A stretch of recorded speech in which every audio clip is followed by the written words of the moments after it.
Winner's Circle, the podcast for all Averitt associates, no matter where you are or what you do. Don't forget to subscribe on your podcast app of choice so you can be sure not to miss out on new episodes. And now, LTL operations leader and host of the Winner's Circle, Amos Rogan. Hey team, welcome to the Winner's Circle. Thanks so much for listening. Great to have you. We just kind of surpassed the halfway point of 2024, and my goodness, how time has flown by as far as that goes. But what a great year that we're having so far in all of our different business units, our verticals, the products and services that we offer. Everything's doing outstanding. We're already seeing some customer accolades and recognitions and rewards coming in, and it's all because of you. So thank you very much for everything that you're doing. It's being noticed and it's being accounted for, and it's showing up in our business levels, our revenue growth, our profit sharing, all those types of things. And we're doing great. So keep up the great work that you're doing. And thank you so much. Today, we've got an interesting podcast for you, something that I feel like is kind of in the behind the scenes type of area that we have, but it's so essential. And it's our preventative maintenance group. They do a fantastic job on a daily basis, keeping our equipment rolling no matter what the business unit is. They do a fantastic job at making sure that our uptime and our reliability is as best as it possibly can be for our drivers, for all of our associates, because without good functioning equipment, we can't operate the way that our customers and ourselves expect us to do so. So with that, we have our preventative maintenance leader from our Tifton Service Center, Mr. Dustin Dykes, with us. Dustin, welcome to the podcast. Welcome to the Winner's Circle. Thanks for having me. Dustin, it's not about just changing oil and changing tires anymore, or checking antifreeze or anything like that. Our trucks are very much very high-tech pieces of equipment that we have to have that knowledge about it.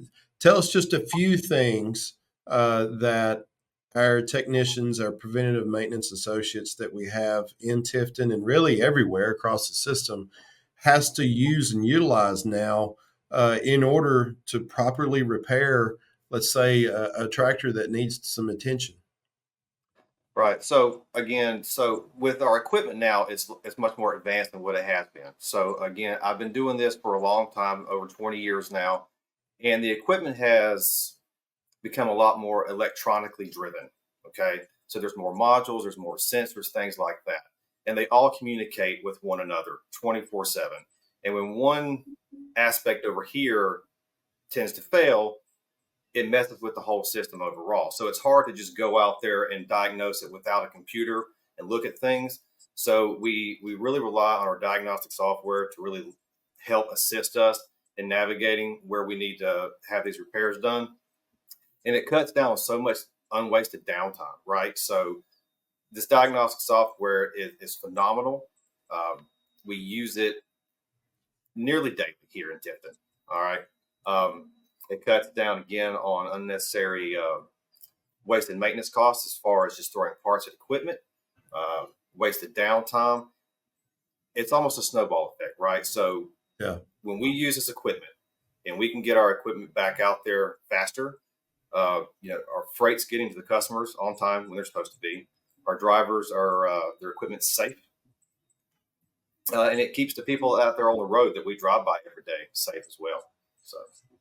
So you're talking about the diagnostics and some of the things that, y'all are hooking up laptops to trucks now and really finding out. But now even these trucks, in many cases, I know our Freightliners do, and I'm pretty sure our Volvo trucks do as well. They have remote diagnostics. So the trucks are actually communicating themselves when there is a potential issue coming up that may not even alert the driver yet that there's something wrong, but it alerts us from our corporate maintenance team, which then initiates communication to the closest shop for our drivers to let them know, hey, this truck looks like it may have a coolant leak in here. It's not at the critical level yet, but we may have a problem I'm going to create a shop plan for that truck. And we're going to route it in there so we don't have a catastrophic type of Right. failure for the truck or a breakdown on the side of the road. So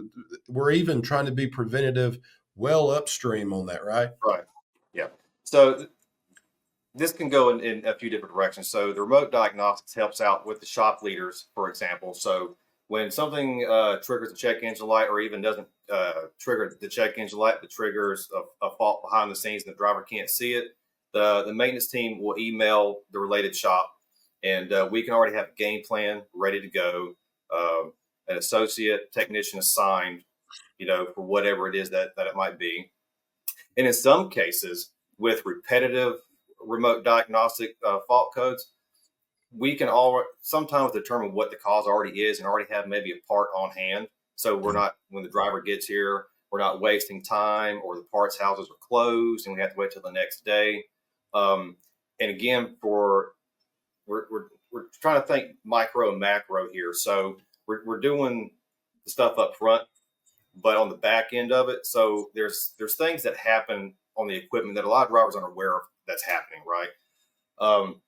And we don't want a catastrophic failure. We don't want to have to replace an engine. We don't have to replace the transmission, things like that. So we're saving time and money in the long run is just as much as we are on the front And personally, I have the opportunity to know some of that stuff because of my regular job here at Averitt Express, and working so closely with the maintenance group as well. But I don't think a lot of people, a lot of associates within our team, know how prepared we are within the shop for one of those types of instances coming in. And that's a great example that you just gave us, is that we're being so proactive in those types of situations, because there's two things that are paramount in these situations.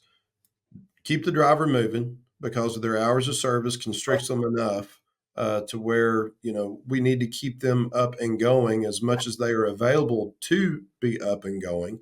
And then also the customer expectations of making on-time service of their shipments, whether it be dedicated, truckload, or LTL. Right. So you all play an integral part within that. Tell us, from a shop leader standpoint, because you are in leadership within our Tifton preventative maintenance facility, how do you communicate those qualities and that sense of urgency to our shop associates there, to where they know and understand this isn't just about fixing a truck? There's a bigger mission here at hand. Right. Well, it's easier for me here because the shop associate I have are phenomenal. They're a great team, and they all each individually have phenomenal work ethics, and they take what they do very seriously, and they don't let anything leave here with a doubt in their mind that whatever it is that it came here for, they fixed it, right? Um, Mhm. they take great pride in what they do, and it makes them feel great when other drivers constantly comment about the phenomenal work that they're doing here.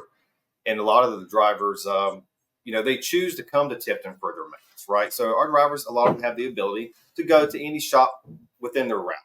And a lot of them choose here, and it makes me feel great that they choose to come to Tipton, because we do a lot of LTL maintenance here, right? Because we're right off Mhm. I-75. Um, and it's just, I don't really have to do anything. These are a bunch of great people that work here, and I don't really have to express the importance. They know, and they do it every single day. Yeah, and you're absolutely right. That you guys do a phenomenal job at that. I think one of the things that our drivers really rely on our preventative maintenance associates to do is learn more about the truck that they're driving, because who Right. knows that truck better than the driver themselves, than the preventative maintenance folks, because they've got to know just as much about the truck in order to repair or address any sort of situation with it. Sure. You all are really relied on, probably more so than people realize, that you're doing a little bit of driver training as well, in terms of when a driver gets into a new truck, hey, what's this switch? What the truck is doing this in this situation? What do you think that it is? You all really have to stay up abreast of what's going on with the truck technology year after Right. year, right? Correct. So we use a lot of these opportunities as teaching moments, right? So Mhm. regardless of your position and where you are in the company, there's always availability to learn, right? And no matter how long we've been doing this job, driving trucks, working on equipment, whatever, there's always learning, right? So, just an example, yesterday we had a driver who came in with low steer axle oil, right? And I had to explain to him it wasn't just because it just lost oil and it burned it. There's a reason why it's losing that, right? And it turns out he Mhm. has a blown wheel seal, which is a big safety and DOT violation, right? We want to make sure that our trucks and our drivers are safe. But it's not just that. We drive these roads every single day with moms, dads, and everybody else, right? And we were trying to keep everybody across the board safe every day. Uh, we These drivers today, they're phenomenal. They have had to adapt and change a lot within the commercial industry, right? Because our equipment has changed drastically within about really the past decade, but more so in the last 5 years, Yeah, right? Everything has changed. They're becoming more like our personal equipment at home, like our cars. They have screens and buttons and switches, all kinds of things in it, right? So they are a lot more. They're adaptable, right? And they're learning. And there's only a few things. They're pretty good because a lot of the newer drivers we're hiring now are more of the electronic age anyway, and so a lot sure. of these things come easier to them. It's the older truck drivers that we have been driving since the '90s who their equipment was so boxy, right? And they're having to learn and change and adapt to the equipment we have now. Sometimes it's pretty difficult for them, right? They don't understand why we have these new softwares on the truck where the lane changing or reduce stopping distance things, right? And we have to explain to them why we have those things. And I think they're picking up on it pretty well and they're adapting pretty well.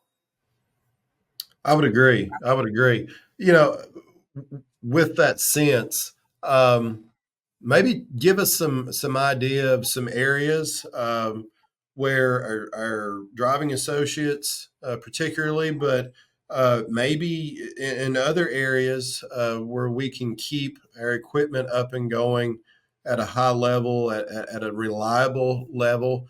What are some of the preventative things that, from a shop leader, a maintenance leader standpoint, should really be something that we should be paying attention to on a daily basis?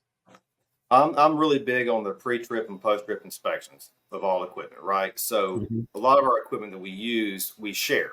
So there might be multiple drivers per truck, and we all pull trailers differently, right? So I'm big on every day coming in, inspecting the equipment to make sure, because I want to be proactive, not reactive, right?